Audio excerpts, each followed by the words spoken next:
예수님이 승천하신 후 오순절이 되기까지 사모하고 기도하던 120명의 제자들에게 성령이 강림했습니다. 성령은 급하고 강한 바람 같은 소리로 임했습니다. 불의 혀같이 갈라져 각 사람의 머리 위에 임하는 것이 보였습니다. 성령 충만으로 제자들은 각각 다른 방언을 말하기 시작했습니다. 방언의 내용은 하나님의 큰 일, 곧 예수 그리스도의 죽으심과 부활이었습니다.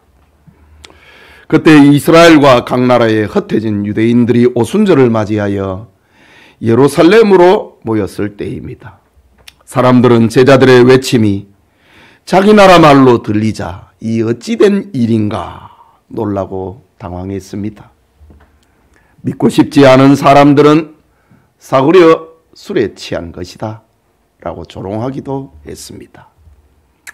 이때 11 사도 가운데 베드로가 큰 소리로 이 일은 요엘 선지자가 예언한 바로 성령 강림이라고 외쳤습니다.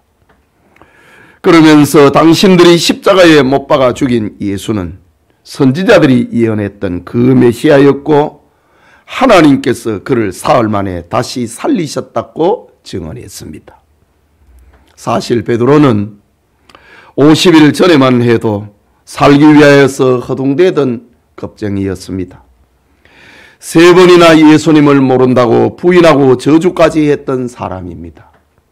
그러던 그가 예루살렘 성전 광장에서 죽음을 각오하고 그리스도의 부활의 증인으로 선 것입니다. 그것도 이스라엘 백성들의 무지와 죄를 지적하면서 말입니다. 성령 충만은 이렇게 베드로를 비롯한 제자들을 용기 있게 능력 있게 그리스도의 증인으로 만들어 놓았던 것입니다. 오늘은 그리스도의 증인이라는 제목으로 하나님의 말씀 받고자 합니다. 말씀을 듣는 우리 모든 성도님들에게 하나님의 은혜가 임하기를 소원합니다. 첫째로 성경을 그리스도 중심으로 해석을 하는 증인이었습니다. 베드로는 이스라엘 백성들의 가슴에 영원히 살아있는 믿음의 영웅, 성경에 기록된 다윗의 예언을 소개하기 시작했습니다. 다윗은 주님이 자기 앞에 항상 계신다고 고백했습니다. 나를 흔들리지 않도록 하려고 내 우편에 계시는 분이라고 했습니다. 주님이 나와 함께 하심으로 내 마음은 기쁘고 내 입술은 즐겁고 내 육체는 희망 중에 거한다 라고 하나님의 자녀가 된 자기를 그렇게 고백을 했습니다. 다윗이 이런 큰 기쁨을 가지고 된 이유는 27절에서 28절의 기록처럼 내 영혼을 음부에 버리지 아니하시며 주의 거룩한 자로 석음을 당하지 않게 하실 것이미로다. 내가 죽어도 지옥에 떨어지지 아니한다. 나에게는 그런 기쁨이 있다. 장차 메시아가 오실 것인데 그는 거룩한 자로 썩음을 당하지 않을 것이다. 부활하실 주님이 계시기 때문에 나는 기뻐한다 라고 했습니다. 주께서 그 생명의 길을 내게 보이셨으니 주 앞에서 내게 기쁨이 충만하게 하시리로다. 다윗의 고백을 청중들에게 소개했습니다. 나를 지옥에 버리지 아니하시고 장차 오실 메시아의 부활 때문에 기쁘다고 했습니다. 하나님께서 내게 생명의 길을 보여주셨기 때문에 나는 기쁨과 행복을 누렸노라고 그렇게 이야기합니다. 왕이 되었기 때문에 마음 백성들의 우러러봄과 존경을 받았기 때문에 행복한 것이 아니고 나를 지옥에 버리지 아니하시고 장차 오실 메시아의 부활 때문에 나는 기뻐한다. 하나님께서 내게 생명의 길을 보여주셨기 때문에 나는 기뻐하고 즐거워했노라 라고 했던 다윗의 고백을 군중들에게 소개했습니다. 여러분, 인간의 본질적인 즐거움은 무엇일까요? 그것은 눈이 만족하고 귀가 만족하고 입이 만족하고 감각이 만족하는 것이 아닙니다. 인간의 본질적인 기쁨은 소유의 많음이나 지식의 많음에 있는 것이 아닙니다. 참된 기쁨과 행복은 다윗의 고백처럼 생명의 길을 알고 부활의 희망이 있을 때에 빼앗기지 않는 기쁨을 가지게 되는 겁니다. 베드로는 이스라엘 사람들이 가장 존경하는 다윗이 구원과 부활 신앙으로 기뻐하고 행복했다고 하는 말씀을 전했습니다. 요한복음 5장 39절의 말씀, 너희가 성경에서 영생을 얻는 줄 생각하고 성경을 연구하거니와 이 성경이 곧 내게 대하여 증언하는 것이니라고 말씀을 했는데, 베드로는 바로 예수님의 성경이 예수님의 이야기임을 정확하게 찾아서 해석을 하고 생활 속에 적용을 하게 된 겁니다. 여러분, 성경을 그리스도 중심으로 이해하고 해석하는 것은 자연인 베드로가 할 수 있는 것이 아닙니다. 우리가 자연인이 될 때에 성경을 읽으면은 그냥 글입니다. 자연인으로서는 성경을 그리스도 중심으로 읽을 수가 없습니다. 베드로는 율법학자도 아니었고 서기관도 아니었습니다. 그는 거친 갈릴리 사람이라고 조롱받던 사람이었습니다. 베드로가 성경을 바로 보고 바로 해석을 하고 바로 적용을 하는 능력은 성령이 강림하신 결과였던 겁니다. 예수님께서도 말씀하셨습니다. 요한복음 14장 26절에 보혜사 곧 아버지께서 내 이름으로 보내실 성령, 그가 너희에게 모든 것을 가르치고 내가 너희에게 말한 모든 것을 생각나게 하리라고 말씀을 하셨는데, 성령의 역사는 베드로를 성경을 바로 이해하고 깨닫고 담대하게 말하도록 만들었던 겁니다. 성령의 충만은 성경이 생각나게 하는 겁니다. 성경이 깨닫고 생활 속에 적용하게 만드는 것, 그게 성령 충만입니다. 설교라고 하는 것은 사람의 생각을 말하는 것이 아닙니다. 설교는 강연이 아닙니다. 설교는 세미나도 아닙니다. 설교는 논문을 발표하는 시간도 아닙니다. 참된 설교는 성경에 기록된 구주 예수님을 찾아 알려주고 생활에 적용하는 겁니다. 그런 설교에 대해서 예수님은 요한복음 5장 25절에 말씀했습니다. 진실로 진실로 너희에게 이르노니 죽은 자들이 하나님의 아들의 음성을 들을 때가 오나니 곧 이때라. 듣는 자는 살아나리라 고 했습니다. 성경에서 하나님의 아들의 이야기를 들을 때가 오는데 그것을 듣는 자는 살아나리라. 이게 성령 충만입니다.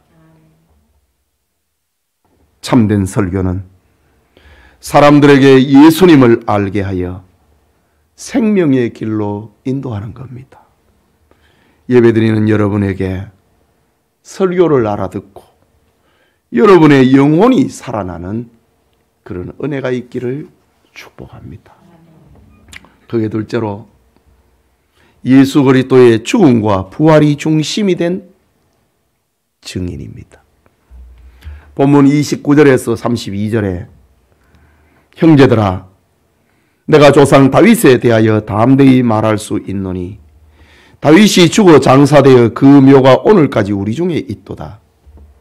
그는 선지자라 하나님이 이미 맹세하사 그 자손 중에서 한 사람을 그 위에 앉게 하리라 하심을 알고 미리 본고로 그리스도의 부활을 말하되 그가 음부에 버림이 되지 않고 그의 육신이 썩음을 당하지 아니하시리라 하더니 이 예수를 하나님이 살리신지라 했습니다. 성령이 충만한 베드로는 지금 예루살렘 성전 광장에서 수많은 유대인들에게 그리스도를 전하고 있습니다. 우리 조상 다윗은 여러분들이 예수님을 십자가에 못 박아 죽일 것과 그의 육신이 썩지 않고 부활할 것을 예언을 했는데 그 사실은 청중들에게 충격적인 소리였습니다. 지금 베드로의 설교를 듣고 있는 유대인들이 누구입니까? 그들은 예수님을 십자가에 못 박아 죽인 장본인들입니다. 그들이 왜 예수님을 십자가에 죽였습니까? 예수는 자신이 하나님의 아들이라고 말을 했지만은 유대인들이 볼 때 예수님은 하나님의 아들이 아니고 그들이 기다리던 메시아는 다윗처럼 이스라엘을 부강한 나라로 만들고 적들을 쳐부수어 강한 나라로 만들고 세상에서 1등 국가가 되게 하는 분, 그런 메시아를 기다렸습니다. 그러니 자신들의 기대와 다른 예수님을 십자가에 못 박아 죽인 것입니다. 유대인들이 그렇게도 존경하던 다윗이 예수님의 죽음과 부활을 예언을 했는데 자신들이 예수님을 죽이는 일에 당사자가 되었다는 사실에 마음이 찔렸습니다. 괴로웠습니다. 그것은 정치 논리와 상관이 없고 거짓 신학과 거짓 신앙 운동을 잠재우는 성령이 충만한 메시지였기 때문입니다. 오늘날 많은 사람들이 성령 충만을 알아듣지 못하는 방언이나 귀신을 쫓아내고 병 고치는 은사로 이해합니다. 때로는 성령 체험을 위하여서 희한한 방법을 동원하기도 합니다. 어떤 이는 방언을 받으려면 자기 말을 따라하라고 합니다. 어떤 이들은 특정한 단어를 빨리 반복해서 말하라고 합니다. 또 어떤 사람은 성령을 부리는 능력자 행세를 하고 성경을 자기 중심으로 자기 느낌으로 자기가 다 아는 것처럼 행세합니다.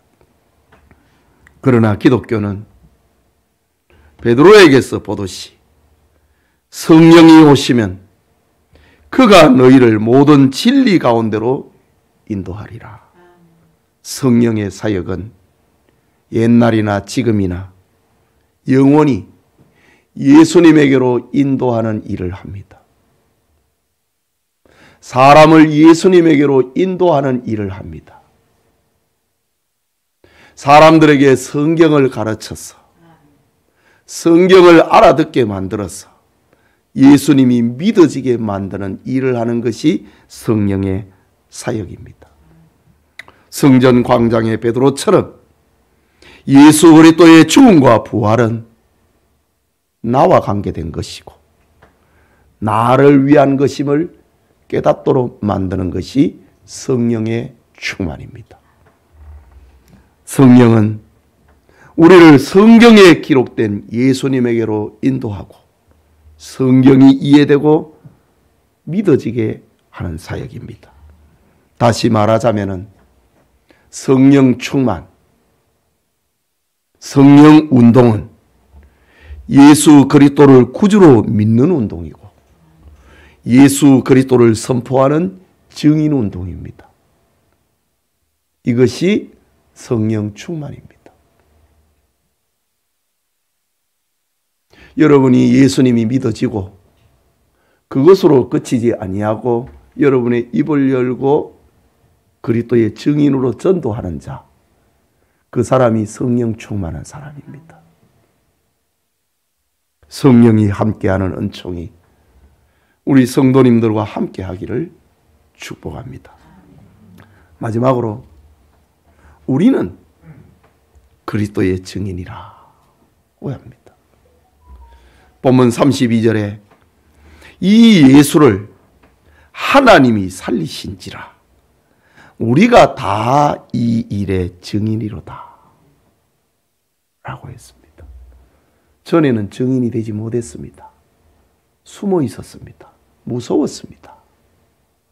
그리스도의 죽음과 부활을 말할 수가 없었습니다. 그런데 성령이 임하니 증인이 됐다 이거지. 그게 성령 충만입니다.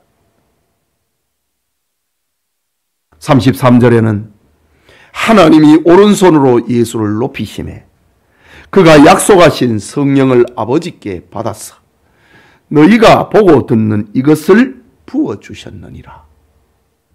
우리가 지금 성령의 충만함을 받았기 때문에 그리스도의 증인이 됐다고 하는 말입니다.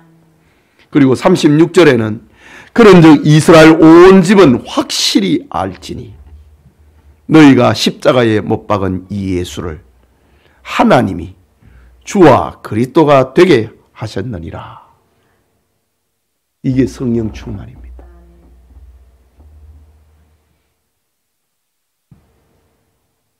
이게 진실입니다. 이게 참입니다. 베드로는 다윗이 예언한 성령 강림과 그리스도의 부활이 지금 우리 앞에 이루어졌다고 외쳤습니다. 우리가 바로 이 일의 목격자다. 증인이다. 라고 했습니다. 그렇습니다. 베드로를 비롯한 제자들은 예수님께서 십자가에 죽으심에 실망했고 좌절했던 사람들입니다. 그런데 놀라운 일이 일어났습니다. 안식 후 첫날 새벽에 예수님이 성경대로 부활하셨습니다. 무덤으로 간 막달라 마리아와 다른 마리아에게 부활하신 예수님이 자신의 부활을 나타냈습니다. 예수님은 10 제자에게 나타나셔서 숨을 내쉬면서 성령을 받으라 라고 말씀했습니다. 그 자리에 없어서 믿지 않던 도마에게는 두 손과 내 옆구리를 만져보고 믿음 없는 자가 되지 말고 믿는 자가 되라고 했습니다. 엠마오로 가던 두 청년에게는 성경을 해석을 해갖고 성경은 자신에 대한 것이었음을 두 청년에게 알려주었습니다. 베드로와 제자들이 갈릴리 바다에서 고기 잡는 곳에 나타나셔서 내 양을 먹이라 라는 사명을 주셨습니다. 그리고 부활하신 지 40일 감람산에서 500여 형제들이 보는 가운데서 하늘로 승천하셨습니다. 그리고 오순절에 자신의 영 성령을 보내서 제자들을 담대한 증인으로 만드셨습니다. 만약 죽음으로 끝난 예수님을 베드로가 다시 살아났다고 말한다면 아마 베드로는 그 자리에서 돌에 맞아 죽었을 것입니다. 예수님의 부활이 사실이 아니라면 유언비어를 퍼뜨린 베드로를 로마 군인들이 가장 먼저 체포했을 것입니다. 로마 군인들이 예수님의 무덤 앞을 지켰잖아요. 그런데 예수님의 부활이 사실이 아니라면 로마 군인이 베드로를 체포하는 것은 당연하지요. 유언비어를 퍼뜨렸으니까. 예수님의 부활이 사실이 아니라면 예수님을 시기하던 대제사장들과 서기관들, 바리새인들과 로마 당국은 무덤에 쫓아가서 예수님의 시체를 가져와 부활은 사실이 아니라고 증명을 했을 것입니다. 그러나 예수님의 부활은 사실이었습니다. 진실이었습니다. 베드로는 예수님의 죽음과 부활은 우리가 증인이고 여러분도 다 알고 있지 아니한가? 라고 역설적으로 외쳤습니다. 부활하신 예수님이 감람산에서 승천하실 때에 두 눈으로 예수님의 부활과 승천을 본 자가 500명이 넘었는데 그 사람들이 지금 여기에 있지 아니한가? 그 목격자가 바로 여러분의 가족이 아닌가? 여러분의 친구요, 여러분의 친척이요, 여러분의 이웃이 아닌가? 진실이니까 말을 못하는 겁니다. 베드로의 설교에 청중들의 마음이 녹아내렸습니다. 그들은 메시아를 십자가에 못 박은 죄를 깨달았습니다. 우리가 어찌하면 좋겠는가? 예수님을 죽였어. 예수님이 사흘 만에 부활했으니까 군중들의 입에서 터져나오는 말 아닙니까? 예수님의 죽음과 부활이 사실이니까.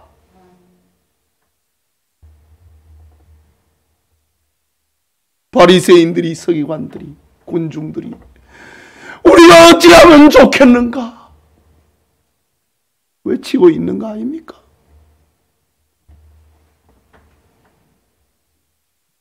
여러분, 오늘도 성령의 역사는 사람을 변화시킵니다. 낙심한 사람들에게 용기와 확신을 주고 무능한 자에게는 능력을 주고 무기력한 자에게는 힘과 믿음을 주어 새로운 사람으로 변화시킵니다. 그것이 2000년 교회 역사입니다. 그러나 지금 여러분은 어떻습니까? 성령의 은혜를 사모하고 있습니까? 너무나 많은 기회를 잃어버리고 있지는 아니합니까? 너무 많은 은혜 받을 기회를 흘려보내고 있지는 않습니까? 하나님의 영이요 예수님의 영이신 성령은 지금 여러분을 만나기를 원하십니다. 다윗이 그랬던 것처럼 여러분에게 세상이 가져다 주지 못하는 진정한 기쁨을 주기를 원하십니다. 여러분에게 생명의 기쁨과 평안을 주기를 원하십니다. 여러분을 그리스도의 증인으로 삼기를 원하십니다. 성령이 충만하여 예수 그리스도를 고백을 하고 세상이 줄 수 없는 기쁨과 평안을 누리고 그리스도의 증인으로 사는 은혜가 임하길 축복합니다. 사랑하는 성도 여러분, 로마 권력과 제사장, 서기관과 바리새인들은 예수님을 눈 깜짝할 사이에 십자가에 못 박아 죽여버렸습니다. 예수님이 부활하신 진실까지 힘으로 잠재워 버렸습니다. 그들은 자신들의 계획과 방법에 만족하며 회심의 웃음을 지었습니다. 도도하던 예수님의 교훈, 그 놀랍던 예수님의 인기, 그 신기한 예수님의 기사와 이적들, 그 당당하던 예수님의 모습, 그 모든 것이 이제는 권력을 가진 사람들 앞에 잠잠해진 것 같았습니다. 그러나 사탄의 승리, 악인의 승리는 잠깐이었습니다. 그들의 날은 3일 뿐이었고 권력으로 예수 증인의 입을 막는 것도 50일 뿐이었습니다. 오순절에 성령이 제자들의 심령 속에 임하자 예수 부활의 사건을 더 이상 막을 수 없게 되었습니다. 이유는 제자들에게 성령이 임하니 죽음이 두렵지 않았기 때문입니다. 제자들은 이전에도 예수님을 믿었습니다. 예수님의 죽으심과 부활을 믿었습니다. 그런데 겁이 나갔고 밖으로 못 나갔습니다. 여러분, 예수님의 십자가의 죽으심과 부활을 여러분은 믿지 않습니까? 믿으니 이 자리에 앉아 있지 않습니까? 그러나 성령이 충만해야 증인이 됩니다. 성령이 충만한 베드로와 제자들은 숨어있던 다락방에서 성전 광장으로 뛰쳐나갔습니다. 그리고 그리스도의 부활의 증인이 되었습니다. 우리도 세상에서 만난 환경과 겪는 고난으로 인하여서 무섭고 고민과 슬픔에 잠길 때가 있습니다.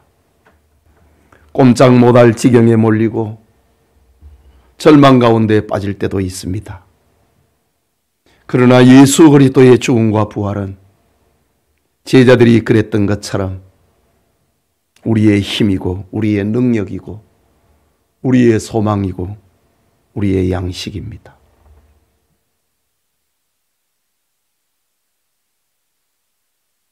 그러나 숨어서 믿는 자가 돼서는 안 되지요.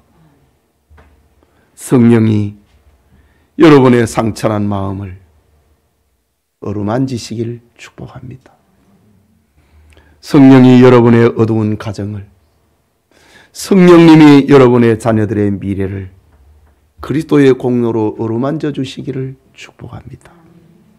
주님을 의지하십시오. 성령의 충만함을 받도록 기도하십시오. 주님은 내가 세상 끝날까지 너희와 항상 함께 있으리라 약속을 하셨는데 성령이 충만함으로 주님이 함께하는 축복을 누리시기 바랍니다. 예수 그리스도를 믿으며 성령이 충만하여 그리스도의 증인으로 사는 능력이 여러분 모두와 함께 하시기를 축복합니다. 우리 같이 기도합시다. 말씀을 생각하고 우리가 예수님을 다 믿습니다. 이론적으로, 지식적으로, 교리적으로 예수님을 얼마나 잘 믿는지 모릅니다. 그런데 가정에서, 일터에서, 사회에서 우리의 입을 열지 못하는 이유가 무엇입니까?